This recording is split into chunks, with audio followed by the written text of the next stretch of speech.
the verification of unidentified underwater structures in Bajo de Masinloc, Scarborough Shoal, by the Philippine Navy has opened a new and unsettling front in the West Philippine Sea dispute, one that moves the conflict from the surface to the seabed.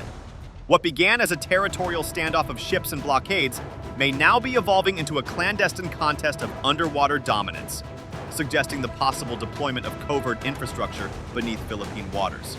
Bajo de Masinloc, located 124 nautical miles off Zambales, is not just a fishing ground. It is a strategic maritime bastion that secures Luzon's western flank and sustains thousands of Filipino livelihoods.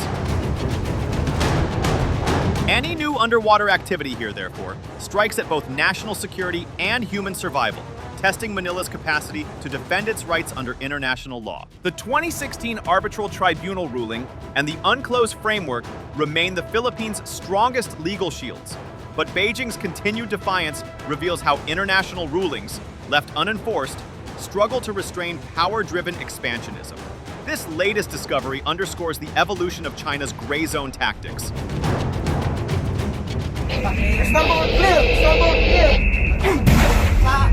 From overt harassment by Coast Guard and militia vessels to subtler, subsurface encroachments that threaten both sovereignty and the marine environment, Philippine authorities now face a multidimensional challenge: to verify, expose, and respond to these underwater developments while managing the ecological and economic consequences of continued aggression. Ultimately, what lies beneath Bajo de Masinloc symbolizes far more than an intelligence or engineering question. It represents a turning point in the struggle for maritime sovereignty and regional stability. Every coral reef and sandbar now carries geopolitical meaning. Every new structure on or under the water signals a test of how far the Philippines and the international community are willing to go to defend the principles of a rules-based order against encroachment that has moved, quite literally, below the surface of the sea.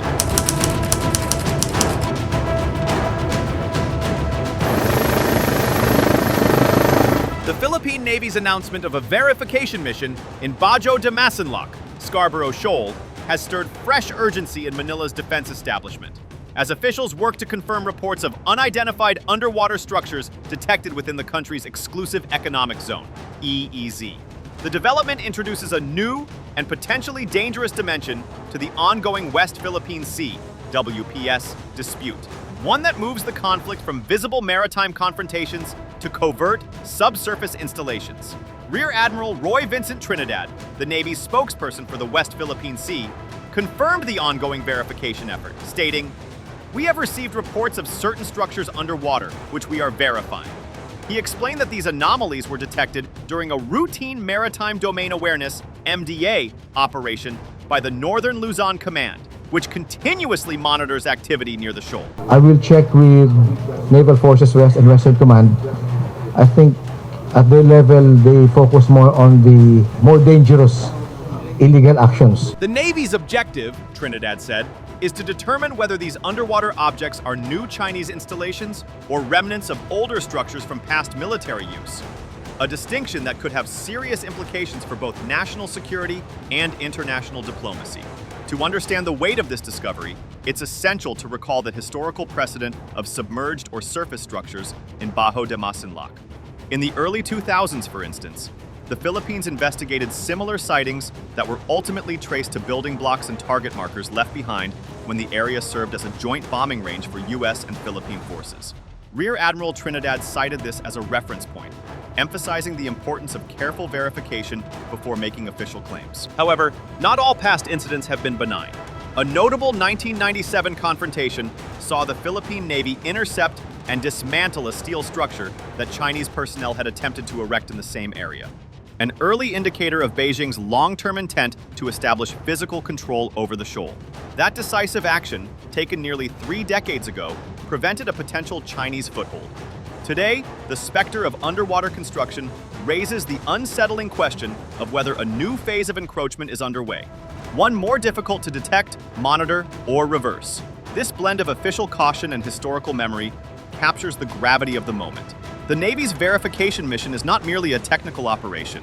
It is a test of vigilance, sovereignty, and resolve. What lies beneath the waters of Bajo de Masinloc could reveal more than artificial structures. It may expose the next frontier in the Philippines' struggle to defend its maritime domain from an increasingly sophisticated campaign of coercion below the surface.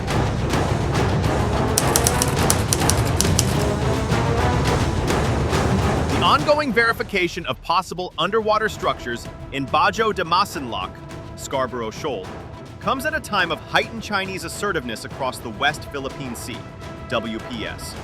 A pattern that underscores how Beijing's maritime presence has evolved from passive surveillance to active exclusion and coercion. The Philippine military and defense officials view this not as an isolated report, but as a continuation of a sustained campaign to tighten China's control over strategic shoals and choke points that lie within the Philippines' exclusive economic zone, EEZ. 间隔1分钟，是间隔1分钟。 As of September 2024, the Armed Forces of the Philippines, AFP, recorded an unprecedented swarm of 207 Chinese vessels operating simultaneously across the WPS, including China Coast Guard ships, People's Liberation Army Navy warships, and maritime militia vessels disguised as fishing boats. This represented the highest number of Chinese assets monitored in a single month that year, with major concentrations spotted near flashpoints such as Escalation, Sabina, Shoal, and Bajo de Masinloc itself. The AFP noted that this level of deployment demonstrates a deliberate strategy of persistent presence and area denial, designed to gradually normalize Beijing's control of the region. This posture of dominance is further reinforced by China's physical enforcement of exclusion zones. Since its illegal seizure of Bajo de Masinloc in 2012, the Chinese Coast Guard has repeatedly installed floating barriers, ropes, and buoys across the lagoon entrance, effectively preventing Filipino fishermen from entering their traditional fishing grounds. According to recent naval monitoring reports, surface barriers were again observed in the area in mid-2025, a signal that China's exclusion zone enforcement remains active and well-coordinated. The situation intensified further when, on September 10, 2025, Beijing announced the creation of the Huangyang National Nature Reserve, an administrative act that attempted to fold Bajo de Masinloc into Chinese domestic jurisdiction. 菲律宾的领土范围早已由一系列国际条约确定，黄岩岛从来不在其中。中方不接受菲方的无理指责和所谓的抗议，敦促菲方切实停止有关侵权挑衅和肆意炒作。 The move triggered a formal diplomatic protest from Manila, which called the declaration an egregious violation of Philippine sovereignty and international law. The Philippines strongly protests the recent approval by the State Council of China of the establishment of the so-called Huangyan Island National Nature Reserve. Allied governments, including Australia and Japan, swiftly echoed these objections, underscoring the growing international unease over China's creeping territorialization of the WPS. Adding to this volatile mix are the physical confrontations at sea, which have grown both in frequency and intensity. On October 13, 2025, during a routine resupply mission near Bajo de Masinloc, the China Coast Guard reportedly staged a show of force, firing high-pressure water cannons at Philippine vessels from the Bureau of Fisheries and Aquatic Resources and the Philippine Coast Guard. The aggressive maneuver caused visible damage to one vessel's superstructure and forced the Filipino crew to take evasive action. Rear Admiral Roy Vincent Trinidad, the Navy spokesperson for the WPS, did not mince words in his condemnation of the attack. The use of water cannons as weapons at sea is unacceptable and dangerous, Trinidad said, stressing that such tools are meant for firefighting, not intimidation or harm. He warned that these repeated confrontations increase the risk of collision, injury, or loss of life, and emphasized that the Philippines will not yield to coercion in waters where it holds clear sovereign rights under international law. Taken together, these developments paint a troubling picture. China's actions have escalated from passive monitoring to active territorial enforcement, combining physical obstruction, legal manipulation, and coercive tactics to cement control over key maritime features. The Philippine Navy's verification mission in Bajo de Masinloc, therefore, is unfolding amid an atmosphere of unprecedented pressure. a tense standoff where each new buoy, barrier, or submerged structure could signify yet another step in Beijing's long game of transforming disputed seas into uncontested dominion. The legal and economic ramifications of the escalating tensions in Bajo de Masinloc, Scarborough Shoal, reach far beyond the military dimension. They strike at the core of international maritime law and the livelihood of thousands of Filipinos who depend on the West Philippine Sea, WPS. What is unfolding is not just a geopolitical struggle, but a direct contest over the principles of sovereignty, environmental protection, and economic survival. At the heart of the legal framework stands the 2016 Arbitral ruling, issued by the Permanent Court of Arbitration, PCA, in The Hague on July 12, 2016.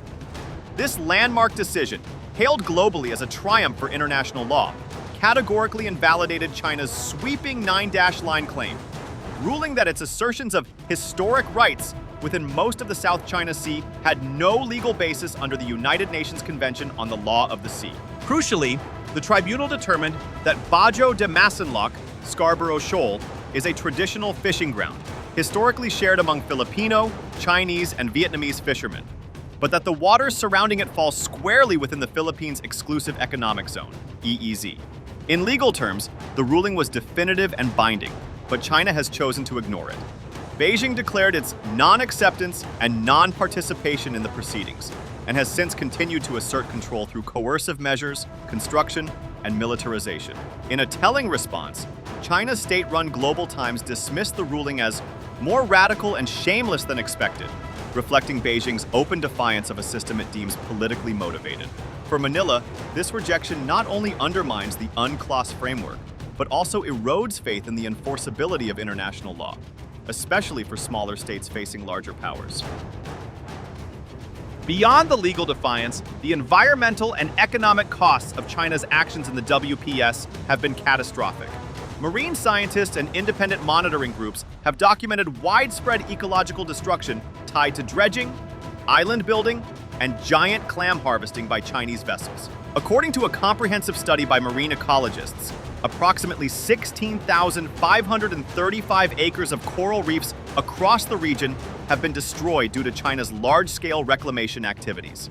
The Marine Science Institute, MSI, of the University of the Philippines further reports that coral cover in the WPS has declined by 16% in the past decade, severely diminishing marine biodiversity and fish stocks vital to coastal economies. The economic toll is staggering.